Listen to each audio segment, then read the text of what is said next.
To me, there's nothing like putting on some old, comfortable, ragged clothes, going out in the marsh, and waiting for that first flight of ducks to come in. You hold that teal in your hand and you think about how far that little bird has flown. A blue-winged teal down here is like a mallard to Arkansas folks. It's the king of the ducks. They come early, they stay late. It's just truly exhilarating for me.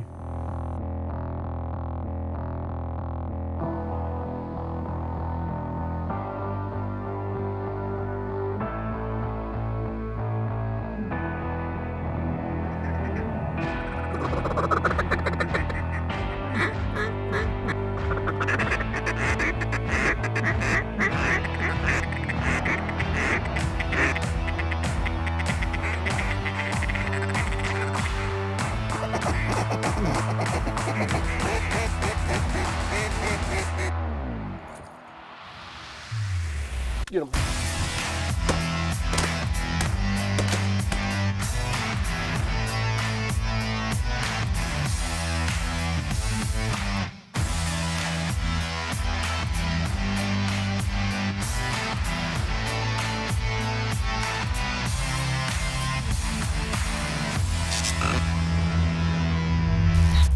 Ducks Unlimited Television is presented by Drake Waterfowl Systems, innovators in waterfowl hunting. Hello and welcome to Ducks Unlimited TV. I'm Ashley Horvitz. In this chapter of America's longest running waterfowl series, early teal season has arrived in Texas and the gun barrels are hot. Got 'em. Get 'em. The Texas Middle Coast Prairie is one of the best teal hunting destinations in the nation, and you'll see why on this episode. Our gracious host is Spread Oaks Ranch, located near Bay City, Texas. DUTV co-host Fred Zink has a great time talking with legendary Texas waterfowl biologist Charles Stutzenbaker. They discuss blue-winged teal, what makes them tick, and how the early teal season came about in the first place. All coming up next on DUTV. Teal season is something that I really look forward to. It's a chance to get out in the marsh. You haven't been out in the marsh since late January. It's about the time where the first cool winds hit you. You wake up in the morning, it's 40 degrees, and you just get this itch if you're a waterfowl hunter or any hunter of any walk of life. It's a nice reprieve from a long, hot summer. So the total numbers of blue wings in North America only are rivaled by the mallard. So mallard's number one, most plentiful, east coast to west coast, but blue-winged teal is number two. A very interesting part of this trip down here in South Texas was sitting with DU Mexico DUMAC and talking about how important the wintering grounds are south of the border and what kind of a relationship DU has. Here they come back. Got them. One of the things that differentiates DU from any other organization, not just any other conservation organization, is the continental focus that we have. We're basing our organizational structure around the flyway of the bird. So the waterfowl is driving the science, which is driving our business model, and how important it is that we invest conservation dollars, not just where you hunt, not just in my backyard or at your duck club, but up and down that whole life cycle of the bird. Well, they end up spending what? Basically, let's call it October, November, December, January, a lot of time. February. Yep. They spend half their life south of the border and the other half north of the border. That's right. Or in the northern plains. That's true. The lower 48, let's just say they spend about a month period of time. Yep. A lot of them coming through, migrating. There's some teal here. Here we go. Yeah.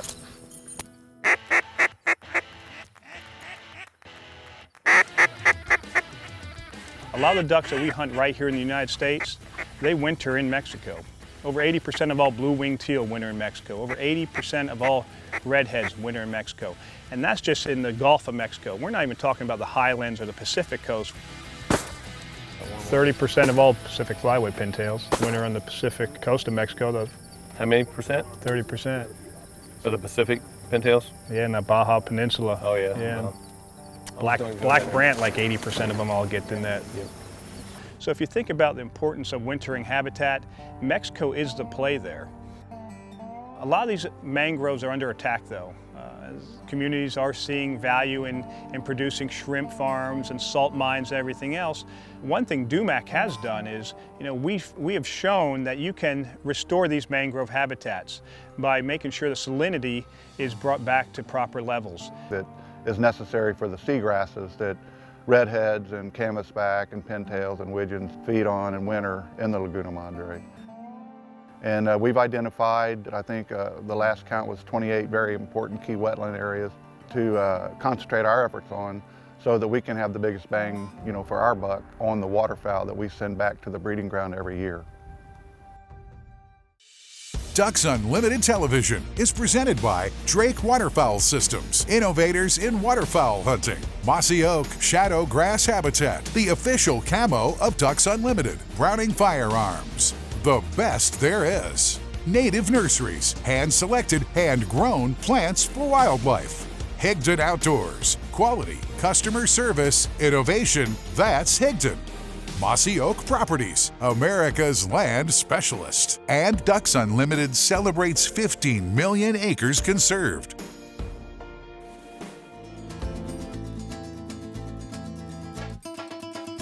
So blue-winged teal are considered an early migrating species, right? They're one of the first birds to migrate south. They are not very cold hardy birds. It's really interesting this time of year, those birds are probably strung out from, say, across the Gulf of Mexico in Mexico all the way back up to central Saskatchewan, 3,000, 4,000, 5,000 miles. Those birds then, come into Texas, and a lot of those birds, the last place they will stop before they push across the Gulf of Mexico to Mexico in Central America is the Texas Gulf Coast, where we're at today. Cut them.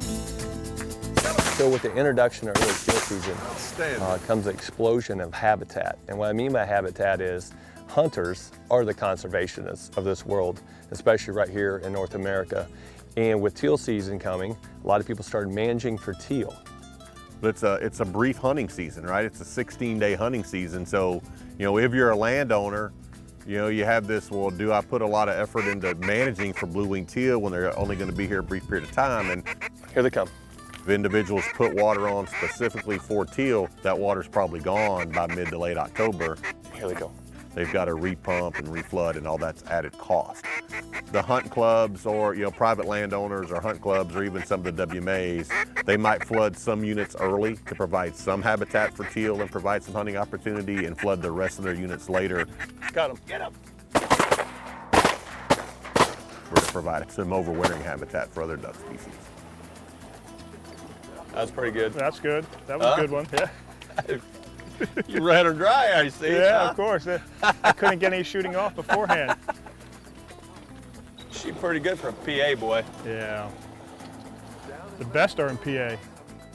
On the Texas Mid-Coast specifically where we are, rice agriculture is a big crop. It's a big commodity crop here. The way it's grown and planted coincides almost perfectly with the teal migration. The first rice crop would have been harvested in late July, sometime in August. And when those birds hit the Texas Mid-Coast this time of year, the second crop is underway, so there's waste grain from the first crop. These rice fields are shallowly flooded, which is just perfect for blue-winged teal, right? It's like the table is set for those birds. Get them.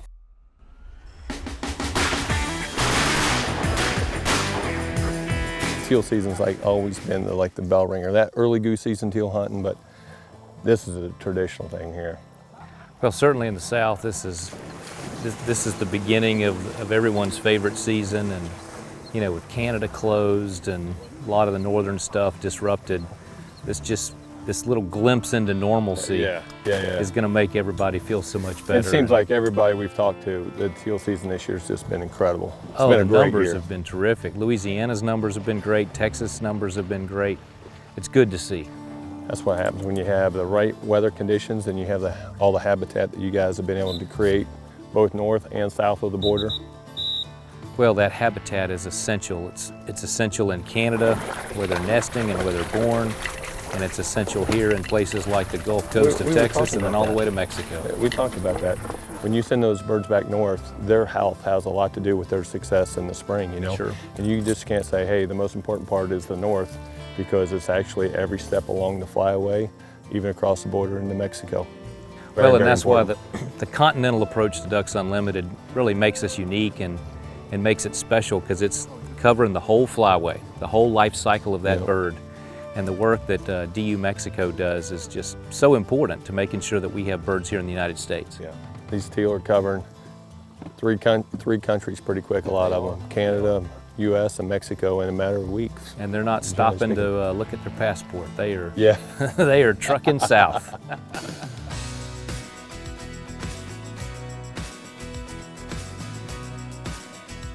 It's important to note that many duck species will only migrate as far as they have to, choosing to stay as close to the summer breeding grounds as that freeze line will allow. Now, one duck that laughs at that strategy is the blue-winged teal. They love to travel, covering thousands of miles on a migration route that stretches from the prairie pothole region all the way to South America. Blue wings are a lot like me. They hate the cold. They're the first ducks headed south in the fall and the last ones to return in the spring. They winter in diverse areas from Florida to the Caribbean islands, the Texas and Louisiana Gulf Coast, Mexico, and of course, Central and South America. And they love a variety of wetland habitats, from the mangrove swamps to fresh and brackish estuaries, and even shallow, moist soil impoundments. Every September, hunters head out to the rice fields, the shallow ponds and expansive marshes to intercept those migrating blue wings long before the regular season opens. This tradition began in the early 1960s to give hunters a chance to harvest both blue wings and green wings that are long gone by the fall. Early teal season marks the beginning of the waterfowler's year and is so anticipated all over the country. Ducks Unlimited is committed to restoring and building wetlands habitats benefiting not only these teal, but all North American waterfowl species. To find out how you can help, check out ducks.org. DU Insights is brought to you by Mossy Oak Properties. Find your favorite place at mossyoakproperties.com.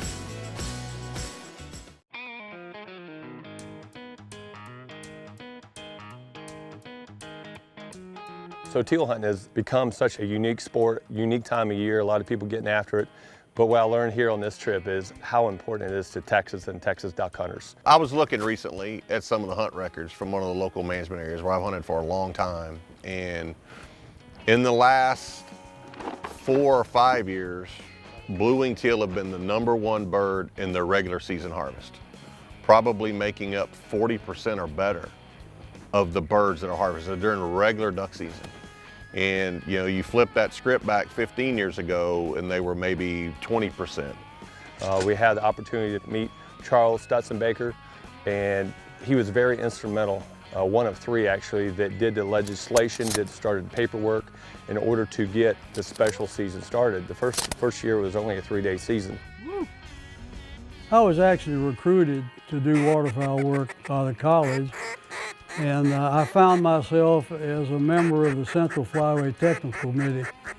Each state had a representative, and during the 60s, there was an extreme drought on the Canadian prairies. Here comes 2 right in the pole. And duck production dropped to a low point. And as biologists Go ahead, guys. of my era, we were really concerned in trying to have as long a hunting season Good shot. with as high a bag limit as we could to provide maximum amounts of recreation. And the little blue wing fit into that category. And we knew that blue-winged teal migrated ahead of all other birds. In general, they were gone through the flyway before the regular winter seasons opened. So we decided that we would work towards having a 3-year experimental season during which time blue-winged teal, green wings, and cinnamon teal were legal game. You brought something up when we were eating last night about drakes versus hens. Of course, we're looking at birds that were shot in September, and they're undergoing a replacement of the feathers. But what we're looking at right here is a way of determining the males from the females. And this happens to be a female, but she looks exactly like a male. with the exception of the fact that the male has clean, bright white feathers here above the speculum, and the female in every case has sometimes more white than this one, but not pure white. Right. They have a little bit of black in there. So immediately when you have a bird in the hand, and sometimes when you're hunting, if the birds are close and the sun Yeah, is right, once you're schooled on that, you can really tell even over the decoys when you're That's shooting true. drakes from hens. That's no very question. true. And then you brought up, so here's a immature hen. Well, what's happening here is that this bird was hatched this year, and it grew, this little female grew from a fuzzy little downy duckling to what she is right now. And you can see how worn the feathers are, just the wear and tear of the roughly 8 to 10 weeks when she couldn't fly. And if you look at the raggedness of this immature female against the sharpness hen feathers, that's the difference. So really, this isn't because the feathers haven't developed. This is more wear and tear. It's wear and tear, So and I they're didn't know in the that part. process right now. She hasn't started, of replacing those but feathers. she'll replace those with really pretty dark feathers. With a Size-wise, smooth they're tip. very comparable, aren't they? Yes, Really sir. and truly. It's Yes, they amazing are. that that bird can grow that quick, that fast. Hey. And a drake the same way. 8 to 10 weeks, something like that, and they can fly. Very beautiful. Well, we sure enjoyed your company the last couple days here. Your knowledge of this area and all the studies that you've done in the wetlands and conservation and for birds just like this and wintering birds here in South Texas. Well, I appreciate cool. you saying that, but it's been a pleasant ride these years that I was able to work as a biologist. I did things during the work week that so many people had to do on weekends. That's right. You know, I've said that a lot myself. Yes. DUTV is powered by Zinc Calls, a champion in every call. Browning Ammunition, the best there is. Biologic, scientifically proven wildlife products. Purina Pro Plan, nutrition that performs. Tetra Hearing, more than hearing protection, it's hearing perfection. Closed captioning for Ducks Unlimited Television is brought to you by Mossy Oak Bottomland, the official timber pattern of Ducks Unlimited.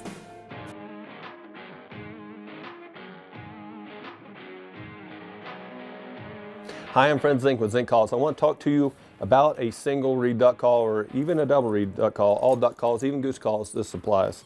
Now we get a lot of calls sent back to us from our consumers that they say the call's sticking or call's out of tune or what have you. I want to go over a little bit about typically what happens.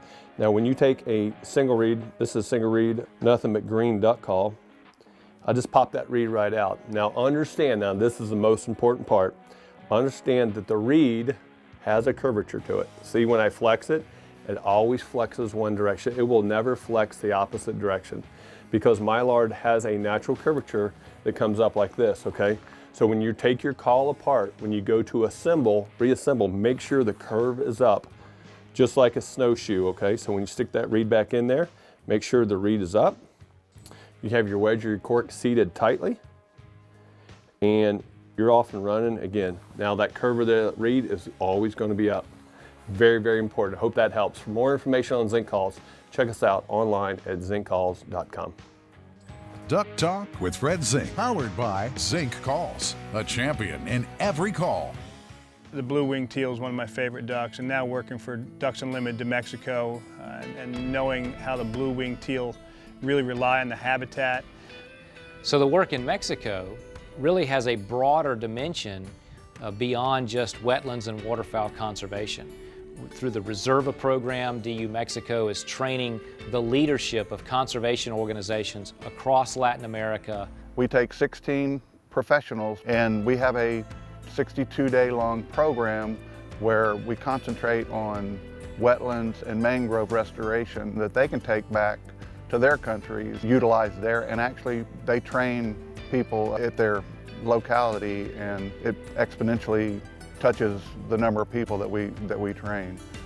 And your efforts have also obviously helped the habitat, helped the birds themselves, but also the society down there. We're very proud of our efforts in the underserved communities where we'll go in and we'll provide basic sanitation needs and provide dry toilets and wastewater treatment plants. And you go into these communities, and I've been there and I've toured it, and it's just amazing to see the effects on not only the wetlands that these communities live near and the amount of wildlife and waterfowl that inhabit the wetlands, but the impact on the community.